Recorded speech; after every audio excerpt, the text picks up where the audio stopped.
महावितरणच्या गंभीर निष्काळजीपणामुळे दुरुस्तीच्या कामासाठी विजेच्या खांबावर चढलेल्या एका झिरो वायरमनला विजेचा भीषण धक्का बसला आहे. हा धक्का इतका प्रचंड होता की त्या कामगाराच्या अंगावरील कपडे अक्षरशः जळून गेले. शनिवारी रात्री अज्ञात वाहनाच्या धडकेत गावठाण व कृषी फिटरचा विजेचा पोल तुटला. अधिकृत परमिट घेऊन वीज पुरवठा बंद केल्याचा दावा करण्यात आला होता. मात्र रविवारी दुपारी तुटलेला पोल उभा करण्यासाठी चढलेल्या झिरो वायरमन आप्पासाहेब दत्तू वाकडे यांना तारेला स्पर्श करताच जोरदार करंट बसला.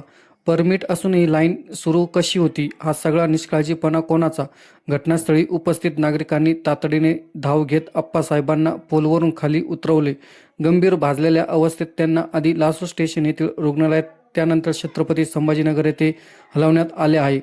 सध्या त्यांची मृत्यूशी झुंज सुरू आहे. या घटनेनंतर महावितरणच्या भोंगळ कारभाराविरोधात नागरिकांमध्ये तीव्र संताप व्यक्त होत असून दोषीवर कठोर कारवाईची मागणी होत आहे.